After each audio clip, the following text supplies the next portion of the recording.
This interview with Sweet Billy Pilgrim is brought to you by Make a Difference with Records. We are a second-hand vinyl and CD store based in Godalming, Surrey.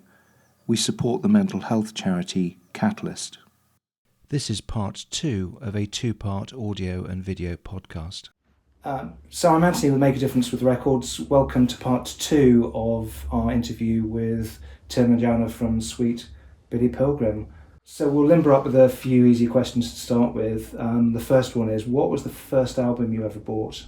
Jana, do you want to? Yes, because I don't know whether I should be embarrassed about this or not, but it was at a garage sale.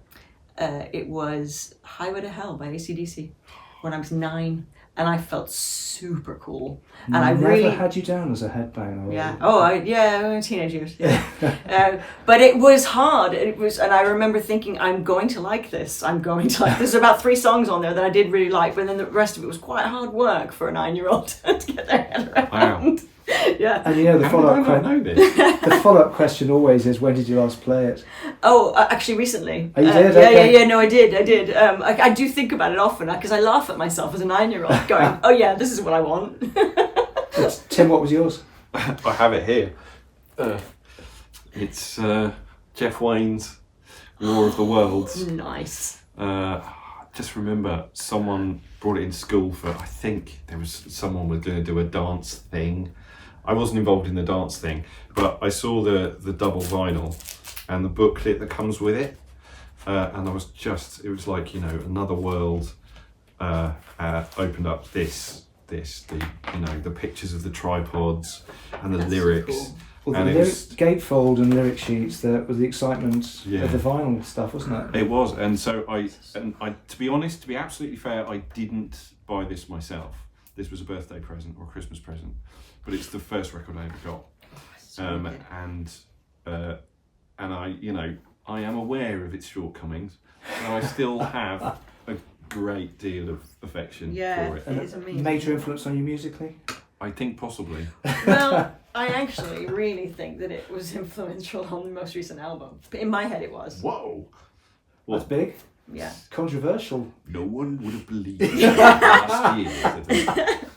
In my head, there was some of this. The sort of electric, unearthly sounds and the sort of like overview. Ooh la! Okay, this has taken an unexpected turn, this conversation at this point. Yeah. Wow, okay. So what about first single?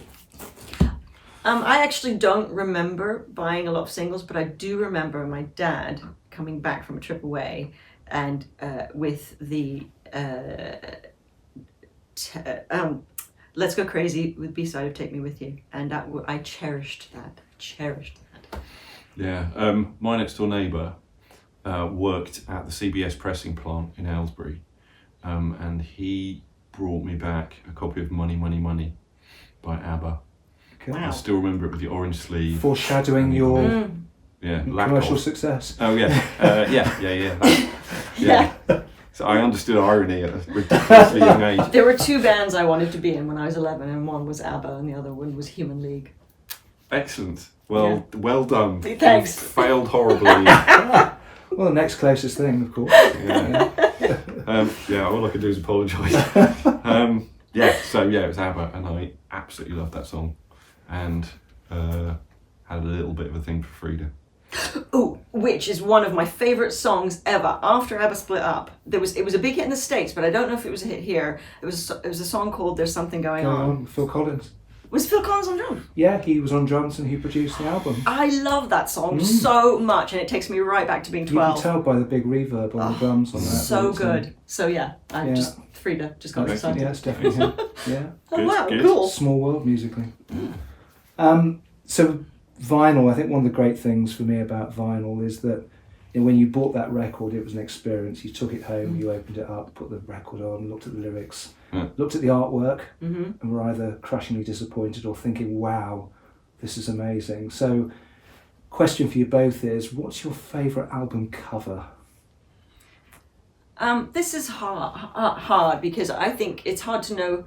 I mean, I don't know if I had favourites really, because it's all connected to the album. You know, like it's all meshed into one thing. But when I think about like visually arresting, like things like Tango in the Night and Beautiful South Meow with the dogs, the Michael Sauer picture. But I think for its does what it says on the tinness, I would say that I always loved The Lion and the Cobra, Sinead O'Connor, the one where she's got her arms crossed and she's going like that, screaming. Yeah. And I was like, that's the album you're about to listen to. Okay. I love that. Yeah. And Tim? I obviously couldn't decide on one, so one of my favourites is XTC's second album, Go To. Cool. Which is starts. This is a record cover. This writing is the design upon the record cover. The design is to help sell the record. We hope to draw your attention to it and encourage you to pick it up.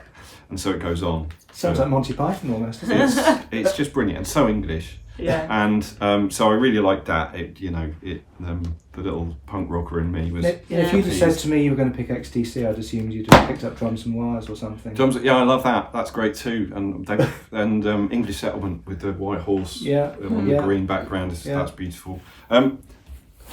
Anything by Jim Thirlwell, Fetus. This unfortunately called Scraping Fetus Off the Wheel.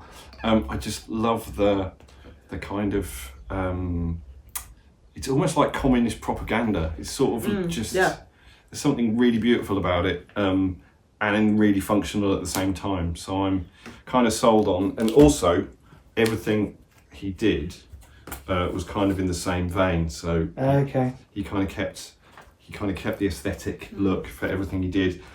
Also Swans with their kind of very functional sleeves. That's another Fetus one. Yeah, this one, Cop. That one it's makes just me feel like funny. I know it's not a pleasant image, but I just it's the name of the band. It's who produced it, and I just love the way it's set out. It's very orderly. So I'm a big fan of that. And yeah, I think those are my kind of favourite ones. I'm not big on kind of painterly things. Mm-hmm. So folks, this is what happens when you ask a musical artist to name one album cover. I know.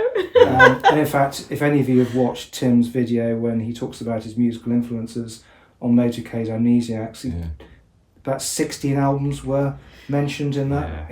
It's like the longest, dullest show and tell in the history of music. I was just waiting to see what came next when sort of one record. I wasn't expecting that. yeah. That was good. So we're now in a TARDIS or spaceship, and you get to choose any concert that you can see, whether it's artists that are no longer with us or who are here. Which is the one concert you travel in time to go and see? I'd go to Paisley Park, and or one of Prince's late after shows where it's in a small room and you get to just have your own special Prince cake. Oh, I take it you didn't experience that then. I did not get to. Yeah. Tim? Probably seeing John Coltrane do a Love Supreme somewhere, anywhere. That would be amazing. Otherwise, and of artists who currently exist and who I could go and see, but I'm a little bit frightened, I'd like to go and see Sun. So the drone metal band who play at ridiculous volume and very detuned, and it's sort of a ritualistic, like I think you basically experience things without drugs that you would otherwise need drugs for, and your body starts to react to the actual physical sensation of the music, and I don't know. I just before I die, I should do that. It might be the moment that I die. I was going to say it could well be inducing. But yeah, I'm fascinated by it because it sort of goes beyond what I've always thought music can do to actually physical sensation and changing your mind. And if there was one artist you could choose to collaborate with on an album, again, who would that be? For me, it'd be a rapper. So there's a guy called David Diggs, who was in Hamilton, but he's also in this amazing kind of noise hip hop band called Clipping, and he's the most amazing rapper in the world, and I've never heard anything like it. So him or Aesop Rock would be my choice of rapper to work with. I'd like to produce with them, not obviously rap with them, but produce something with them. That would be your my new collaboration. hip hop album. Oh yeah, maybe. Yeah, that may or may not happen. Jana? I don't really know. I think one of the things that that has been hinted at over the albums, and certainly we got to do on some Appleton recording studio, was singing with other people, singing with groups of people and with choirs, and some very talented singers. Some very talented singers appeared, and I think I've always fancied singing in a choir like that. I like the sort of the anonymity of individual people, but the creation of a bed of sound, which I just think can be beautiful and uplifting. And I have no specific names on that, but I just think that's a collaborative thing that I'd love to be part of that, rather than kind of just orchestrating. I'd like to be in amongst it, because I think it's quite, as a non-religious person, I think it's probably the closest I'd ever feel to a religious experience. It's nothing to do with collaboration with an artist, but you're talking about choirs. One of the scariest things I've ever done was at one of these kind of leadership things where they make you do things out of your comfort zone. You have to stand up in front of a professional choir with no music and start conducting, and depending upon how you move your arms, they will sing the relevant part of the song that you've no idea what the song is. It's a choral work of some sort. And then you try and feel your way. I would love to do that. Yeah. So if you want to do... Oh my God, if I'd you're into love choirs, to do that. That's... Imagine the power. The power. it was no sense of power whatsoever. But It was also, absolutely it terrifying. reminds me though, because I've done a bit of mask work as an actor, and it is amazing because you're seeing people's response very quickly to something that you're doing that's not really you, because they can't see your face, so you are kind of hidden behind it, and it feels kind of similar to that, where there's gestures, you're just doing it, and people are interpreting your gestures in their own way, and you're enacting something. That's quite magical. I really want to do that. Yeah, I've thought about that. That's amazing. So we come now to the denouement, as it were, or the double denouement, because we've got 2 questions left, and the first question comes back to why I'm here and what we do. So we sell secondhand vinyl and we donate all the funds to a mental health charity called Catalyst. And the whole idea really came about in terms of the Catalyst link. The fact we talked earlier about the connection with music, what music can do for people. And we thought it'd be a really good idea to put together, we've called it a virtual vinyl vault. Yeah. It's a series of albums built up over time that artists nominate. And essentially we're looking for a range of music. It can be something that's very reflective, melancholy, crazy, escapism, depending upon what people's individual needs are at the time. Yeah. So we've asked each of you to think about what 3 albums you would suggest we put in our virtual vinyl vault. And Jenna, as I have eye contact with you at the moment, you're trying to avoid it. No, you should go first. I really enjoyed thinking about this because I think it's fascinating. It's also personally relevant. It's definitely something I use music for, and that often is in the form of full albums. It's listening to a whole, like basically reading a book or someone telling me a story or something. And so the things that I chose are sort of like pinpointing different aspects. So, you need it for, you might need a lift, you might need to think about something, whatever, different reasons. So the first thing that immediately sprung to mind was John Grant, Queen of Denmark, which is, I sometimes think that it's, when you are feeling low, for whatever reason, I think sometimes it's useful to hear how other people deal with theirs, with their misery, their past, their struggles. And he does it, he absolutely faces it and makes it funny, makes it weird, it doesn't shy away from lots of aspects of his past.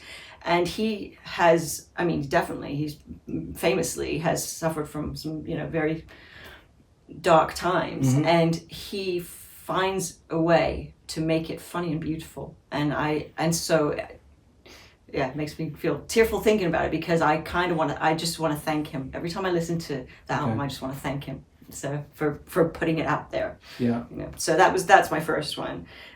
Secondly, Joni Mitchell Blue is whereas John Grant is looking back, I feel like Joni Mitchell in that album is like she's got this restlessness. She's like moving from one thing to another. She pauses to tell you something really personal, and then she goes, right, next thing, and we move on.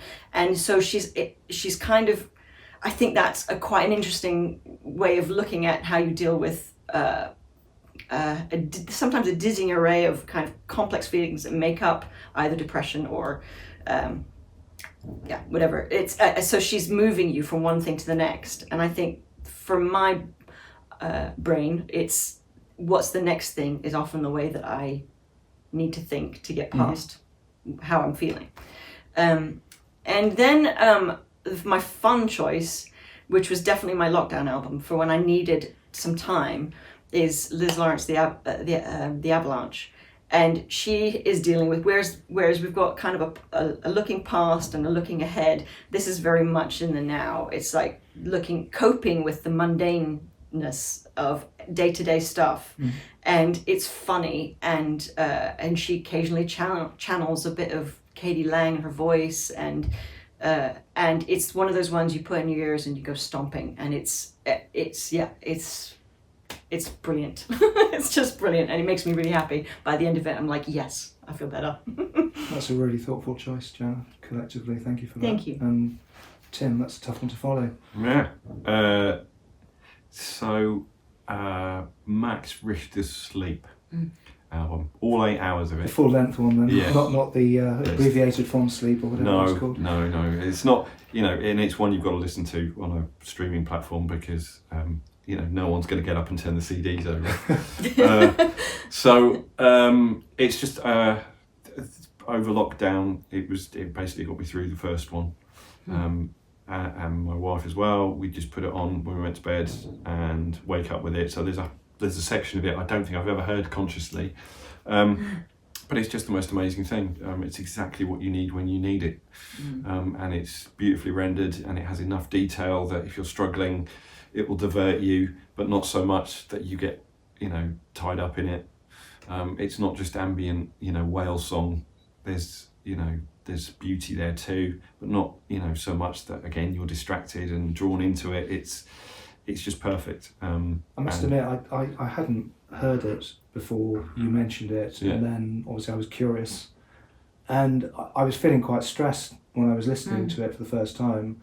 By the time I listened to the first section, which is only about 8 minutes long, with that good piano and then that bass that comes in, I was almost falling asleep. It was had this sudden calming influence, which was incredible. You should watch the film. There's the documentary as well, which is very good. really lovely about the live performances of it, where they did the whole thing. Yeah. Oh wow. So like in a cathedral, but instead of seats, there were cots, so people could fall asleep for a bit and then wake up and listen to it again. And there was a park in LA. They did it in the summer. Did it outside. Just beautiful idea. Yeah, really cool. And really therapeutic and positive and beautiful. So having had your 8 hours rest, you're up in the morning. What's your next choice, Tim? So there's a band who have actually inspired a song title on the new album called Down I Go. With lovely Pete Fraser, who we know and who has played saxophone for us a few times, and it's like a flock of birds that suddenly change direction, and they all know which way they're going, and the band are like that. And it's a slightly vain choice because I do actually sing on one of the records on this record, just on the first song. Yeah, I did notice. But after that, it goes somewhere else entirely. And it's shrieking, and it stops and it starts, and then there's a choral section with like 5-part harmony, and then it goes off again in a different time signature, and then it stops, and then it falls apart, and then it's like it's energy and joy and amazing playing and a sense of humour, and then it's sad, and it's just like the most amazing kind of 35 minutes. So you just completely forget about the stuff. You're just in the moment. Just energising. Yeah. and joyful. That's yeah. And your final one, because I'm only letting you have 3 rather than 16. I've forgotten what the other one was. John Hopkins. Oh yeah, Immunity. yeah. John Hopkins, Immunity. Thank you. That's what I'm here for. Yes. Mainly because it made me think beyond guitars. And maybe a bit beyond found sound, although he does that stuff too, but how electronic music can be beautiful and human, and like his tempos sort of slip and push and pull, and the sounds are kind of sometimes quite broken, but also his use of bass. So as the top end of my hearing goes, I'm kind of focusing lower and lower in the mix. But I got a sub speaker, it's my midlife crisis basically, and put it in my car, and there's a whole thing going on below what you normally hear, which kind of introduced me to that world. Is it brown noise? Basically, yeah. Yeah. But it's, I just think that particular record is astonishing, just the sounds. But again, the joy he finds in using them creatively, some of them are not musical even, but it's just an amazing thing. It goes from super beautiful piano compositions into these it's dance music, but in the most creative way, and it's amazing. Thank you both for that. So we now come to the crunch, and this is the final question, and it's very much a personal choice, this, because it's not necessarily what is your favourite album of the ones you've made, although that's an important part of it too. It's just thinking in the context of the mental health charity and what we're doing, and looking at your albums, looking at the journey you've been on and the moments in time or anything like that. It's a whole kind of realm of influences, I guess, in thinking about this question. What did you come up with as your vinyl answer, and why? Well, I think we without conferring, we came to the same conclusion, and I think we would put Whap and Tack as our which he conveniently has. He conveniently has. And for me, I don't know what your feelings are on this, but for me that was because I see that each song on that album to me is reaching out.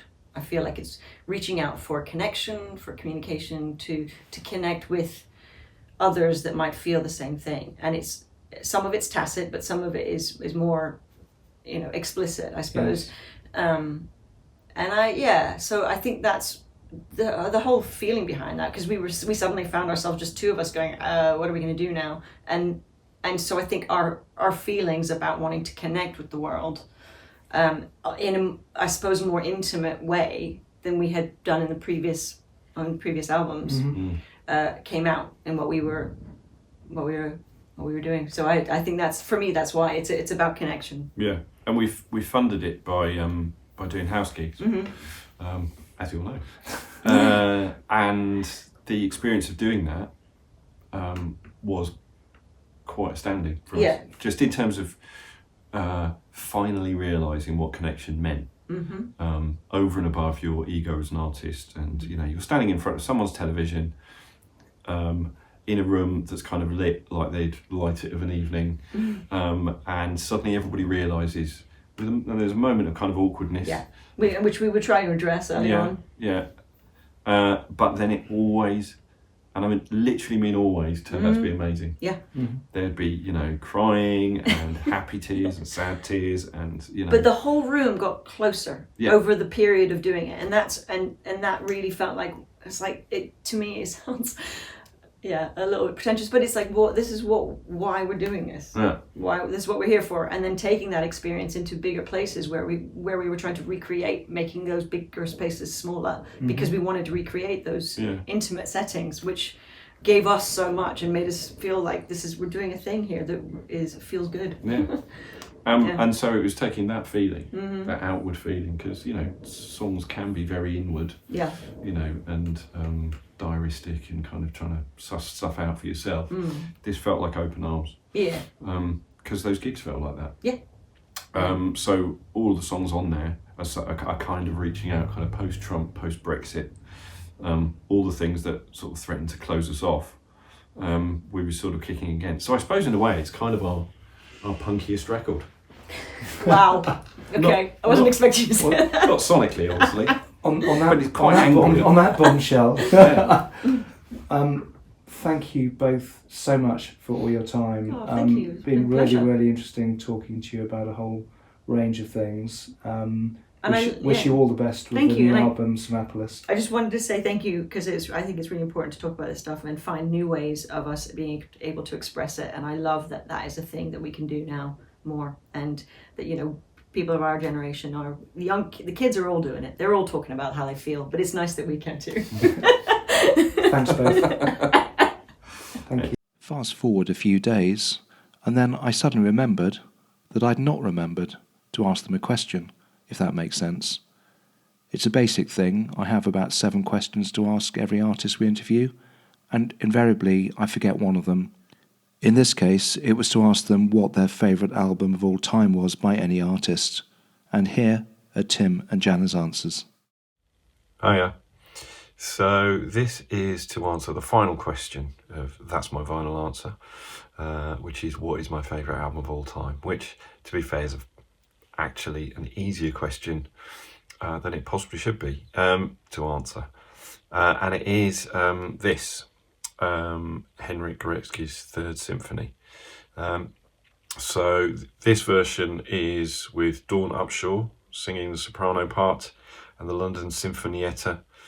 Whenever I find a copy in a charity shop, I always buy it so that I can give it to someone, and we've indeed given it away on our Facebook page to fans of Sweet Billy Pilgrim on a few occasions now.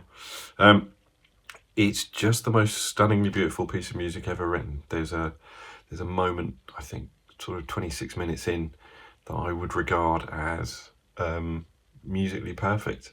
Completely overwhelming, emotionally speaking. I mean, it is called the Symphony of Sorrowful Songs. And I remember I was working at Our Price when it came out in the 90s.